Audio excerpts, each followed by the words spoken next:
सर्वांना सस्नेह जय जय मित्रांनो, राधाकिशन कराळे ऑफिशियल या यूट्यूब चॅनलमध्ये आपल्या सर्वांचे स्वागत करतो। आज आपण या व्हिडिओमध्ये महसूल विभागामार्फत आपल्याला जे आपल्या पिकाची जी नोंद आहे ती आपण स्वतः आपल्या मोबाईलवर करू शकतो। यासाठी ई पीक पाहणी नावाचं जे ॲप्स आहे त्या ॲप्समार्फत आपण ई पीक पाहणी कशाप्रकारे करू शकतो या ठिकाणी आपण जाणून घेणार आहोत। ई पीक पाहणीचं महत्त्व हे आपल्याला नुकत्याच जाहीर केलेल्या कृषीमंत्री धनंजय मुंडे यांनी भावांतर योजनेमार्फत लक्षात येईल। ज्यांनी 2023मध्ये म्हणजेच गेले वर्षी ई पीक पाहणीमध्ये 7/12वर आपल्या ई पीक पाहणी ॲप्समार्फत सोयाबीन आणि कापूस या पिकांची नोंद केलेली आहे, जेवढं क्षेत्र त्या ठिकाणी आपण ई पीक पाहणीमध्ये नोंदवलेलं आहे त्यानुसार आपल्याला या ठिकाणी सोयाबीन आणि कापूस यांचं हेक्टरी 5,000 रुपये अनुदान जे 2 हेक्टरपर्यंत कृषीमंत्री यांनी जाहीर केलेलं आहे ते या ठिकाणी आपल्याला ई पीक पाहणीचं किती महत्त्व आहे हे यावरून लक्षात येईल। त्यामुळे आपल्या पिकाची जी नोंद आहे ती अचूक आणि स्वतः आपल्या मोबाईलवरून सुद्धा आपण करू शकतो, तलाट्याकडे जाण्याची गरज नाही। त्यामुळे ई पीक पाहणी ही करणे आवश्यक आहे। ती ई पीक पाहणी कशाप्रकारे करू शकतो या ठिकाणी आपण जाणून घेणार आहोत। सर्वात प्रथम आपल्या मोबाईलचे प्ले स्टोअरवर ओपन करायचं आहे। त्या ठिकाणी ई पीक पाहणी व्हर्जन 3 नावाचं जे ॲप्स आहे ते डाउनलोड करायचं आहे। चला तर मग कशाप्रकारे करायची ई पीक पाहणी हे आपण स्वतः जाणून घेऊया।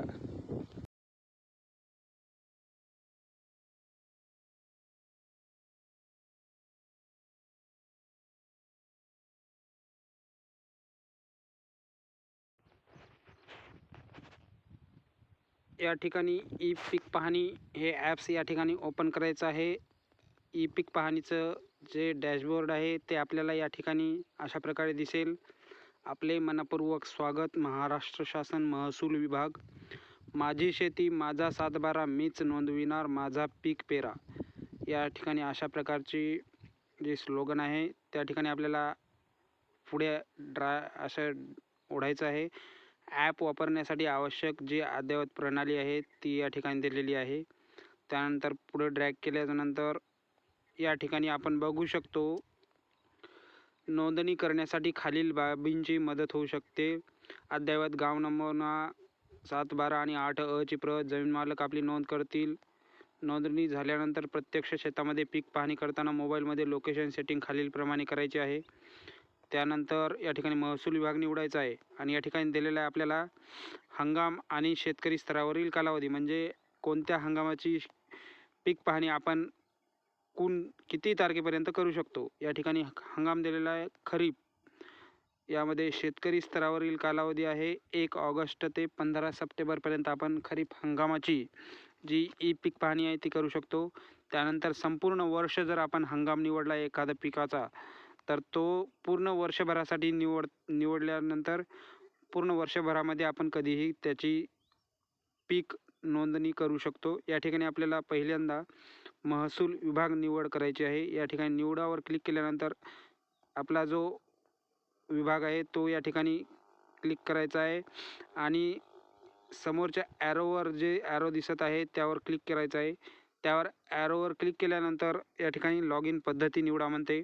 लॉग इन पद्धती निवडल्याच्या नंतर शेतकरी म्हणून लॉग इन करा अशा प्रकारचं या ठिकाणी लॉग इनवर क्लिक करायचं आहे। सर्व्हर बरोबर कनेक्ट होत आहे अशा प्रकारचं म्हणत आहे। या ठिकाणी आपल्याला आपला मोबाईल नंबर टाकायचा आहे। शेतकरी मोबाईल नंबर प्रविष्ट करा आणि मोबाईल नंबर टाकल्यानंतर पुढे जावर क्लिक करायचं आहे। पुढे जावर क्लिक केल्यानंतर या ठिकाणी आपल्याला थोडा वेळ लागू शकतो। सर्व्हर बरोबर संपर्क होत आहे, कृपया वाट पहा अन्यथा ॲप परत चालू करा अशा प्रकारचा आपल्याला या ठिकाणी मेसेज दिसत आहे। या ठिकाणी आपल्याला आता आपण जर पहिल्यांदा पीक पाहणी केलेली असेल तर या ठिकाणी आपल्याला त्या ठिकाणी पहिल्यांदा खातेदाराचे नाव दिसेल। जर त्या खातेदाराचे नाव आपण पहिल्यांदा या ॲप्समार्फत जर केलेली नसेल आपल्या मोबाईलमध्ये, तर या ठिकाणी नवीन खातेदार नोंदणी अशा प्रकारची नाव दिसत आहे. या ठिकाणी यावर क्लिक करायचं आहे. या ठिकाणी मी पहिल्यांदाच केलेले आहे, त्यामुळे ऑलरेडी माझ्या याच्यात खातेदारांचे नाव आहेत, त्यामुळे मी खातेदारांच्या नावामधून नाव निवडतो. निवडावर क्लिक केल्यानंतर या ठिकाणी आपण बघू शकतो जे नाव आहेत ते नाव या ठिकाणी सिलेक्ट करायचं आहे आणि आपल्याला या ठिकाणी 4 अंकी सांकेतांक नंबर टाकायचा आहे. आता तुम्ही म्हणसाल 4 अंकी सांकेतांक कुठून आणायचा? गेल्या वर्षी विसरला आमचा, लक्षात नाही. तर काही टेन्शन घ्यायचं काम नाही. या ठिकाणी आपल्याला सांकेतांक विसरलात यावर क्लिक करायचं आहे.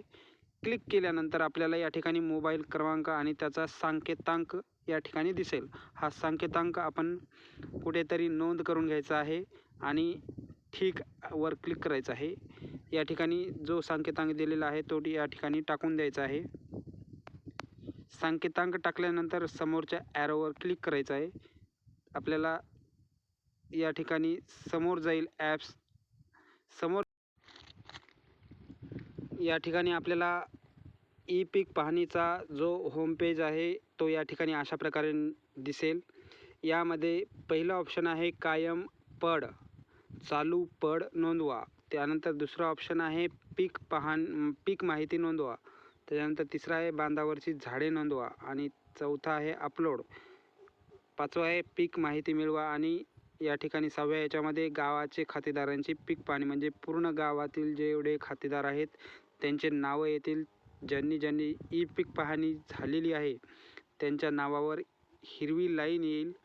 अशा प्रकारची हे डॅशबोर्ड आहे. या ठिकाणी होम पेज या ठिकाणी ई पीक पाहणीचं आहे. यासाठी आपल्याला पीक माहिती नोंदवावर क्लिक करायचं आहे. पीक माहिती नोंदवावर क्लिक केल्यानंतर आपल्याला या ठिकाणी खातेदाराचे नाव, तारीख दिसेल. पीक पेरणीची माहिती भरा अशा प्रकारचा या ठिकाणी ऑप्शन दिसेल. यामध्ये पहिल्यांदा आपल्याला काय करायचं आहे, खाते क्रमांक निवडायचा आहे. खाते क्रमांक म्हणजेच आपला जो होल्डिंगचा नंबर आहे तो या ठिकाणी टाकायचा आहे. त्यानंतर गट क्रमांक निवडायचा आहे. गट क्रमांक निवडल्याच्यानंतर ऑटोमॅटिक आपल्याला त्या गटामध्ये जेवढी जमीन आहे, जमिनीचे एकूण क्षेत्र आहे ते या ठिकाणी दिसेल. लागवड योग्य आणि पोटखराब अशा प्रकारे दोन्ही पण क्षेत्र दिसेल. त्यानंतर आपल्याला हंगाम निवडायचा आहे. हंगाम निवडल्याच्यानंतर या ठिकाणी पेरणीसाठी उपलब्ध क्षेत्र म्हणजे पूर्ण क्षेत्र आहे आपलं. त्यामध्ये कायमपड असल्यास प्रथम कायमपड जमिनीची नोंदणी करून त्यानंतर पीक पेरणीची माहिती नोंदवायची आहे. म्हणजे कायमपड जमीन असेल तर तिला अगोदर कायम पेरणी युक्त जमीन अशा प्रकारची नोंद करून घ्यायची आहे. त्यानंतर पिकाचा वर्ग आहे. या ठिकाणी आपण आपला आता सुरुवातीला कापूस नावाचे पीक या ठिकाणी नोंदवू. निर्भळ पिकाचा प्रकार निवडायचा आहे. निर्भळ पीकमध्ये आपण पीक निवडले, फळबाग असेल तर फळबाग घ्यायचा आहे. पिकांच्या झाडांची नावे या ठिकाणी आपल्याला जे काही पीक आहे ते या ठिकाणी पीक या ठिकाणी निवडायचं आहे. कापूस टाकलेला आहे आपण. यामध्ये आता आपल्याला क्षेत्र भरा म्हणते. आपलं जे क्षेत्र आहे कापसाचं, जर आपलं पूर्ण क्षेत्र कापसाखाली असेल तर या ठिकाणी पूर्णवर क्लिक करायचं म्हणजे पूर्ण क्षेत्र येऊन जाईल. पूर्ण जर क्षेत्र नसेल तर आपल्याला या ठिकाणी हाताने टाकायचं आहे. जेवढं क्षेत्र आहे तेवढं क्षेत्र आपण या ठिकाणी या पीक पाहणीमध्ये नोंदवणार आहोत. या ठिकाणी आपण 1 एकर कापूस करणार आहोत. त्यानंतर 1 एकर म्हणजेच 40 आर 0.40 आर. या ठिकाणी जलसिंचनाचे साधन निवडायचं आहे. या ठिकाणी आपण विहीर निवडू. सिंचन पद्धती निवडायची आहे आपल्याला या ठिकाणी. त्यानंतर लागवडीचा दिनांक निवडायचा आहे. लागवडीचा दिनांक आपण या ठिकाणी अशा प्रकारे मागच्या महिन्यामध्ये जाऊन हा लागवडीचा दिनांक घेऊ शकतो. 18/6/2024 अशा प्रकारची. यानंतर पुढे जावर क्लिक करायचं आहे. पुढे जावर क्लिक केल्यानंतर आपल्याला या ठिकाणी लोकेशन मागेल. लोकेशनला अलाव करून घ्यायचं आहे. त्यानंतर या ठिकाणी आपल्याला बघा पिकांचे छायाचित्र घ्यायचे आहे. या ठिकाणी खातेदाराचे नाव, खाते क्रमांक, गट क्रमांक आणि पिकाचे छायाचित्र या ठिकाणी 2 छायाचित्र घ्यायचे आहे. छायाचित्र क्रमांक 1 वर क्लिक केल्यानंतर आपल्याला जे छायाचित्र आहे ते या ठिकाणी आपल्याला दिसेल. आपण मध्यापासूनचे अंतर 300 मीटरपर्यंत आहे, म्हणजे गट क्रमांकाच्या मध्ये जायचं आहे. या ओके करायचं आहे. ओके केल्यानंतर या ठिकाणी आपल्याला पिकाचा जो फोटो आहे तो या ठिकाणी पिकाचा फोटो घ्यायचा आहे. पिकाचा फोटो घेतल्यानंतर या ठिकाणी ओकेवर क्लिक करायचं आहे. त्यानंतर दुसरा जो फोटो आहे तो सुद्धा घ्यायचा आहे. तो सुद्धा या ठिकाणी अशा प्रकारे आपण पिकाचा जो फोटो आहे तो फोटो घेतला आहे. ओकेवर क्लिक करायचं आहे. या ठिकाणी अक्षांश, रेखांश, अचूकता वगैरे या ठिकाणी दिसेल आणि जे राईट बटन आहे त्यावर क्लिक करायचं आहे. या ठिकाणी आपल्याला दिसेल आपली संपूर्ण माहिती आपण ज्या ई पीक पाहणीमध्ये भरलेली आहे ती संपूर्ण माहिती या ठिकाणी दिसेल. ई पीक पाहणीचा दिनांक, खाते क्रमांक, गट क्रमांक, लागवडी योग्य क्षेत्र, पेरणी उपलब्ध क्षेत्र, पोट खराब हंगाम, पिकाचा वर्ग, लागवडीचा दिनांक, सिंचनाचे साधन, प्रकार, पिकाचा प्रकार आणि पिकाचे क्षेत्र, पिकाचे नाव. या ठिकाणी सर्व माहिती बरोबर आहे. अशा प्रकारे या ठिकाणी चेक बॉक्सला क्लिक करायचं आहे आणि पुढे जावर क्लिक करायचं आहे.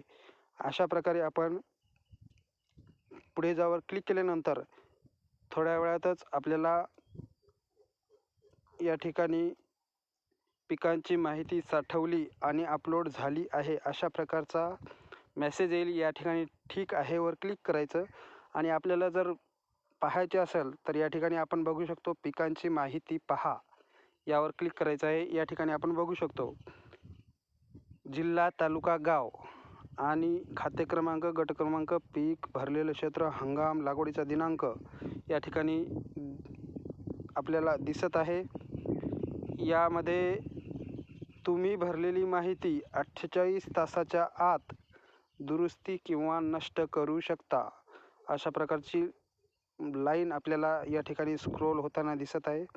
म्हणजेच आपण जो ई पीक पाहणीचा जी नोंद केलेली आहे ती आपल्याला 48 तासामध्ये त्यामध्ये काही दुरुस्ती करता येते किंवा ती काढून टाकता येते. अशा प्रकारची ही ई पीक पाहणी आपण आपल्या मोबाईलवर प्रत्येक गटाची, प्रत्येक पिकाची करू शकतो.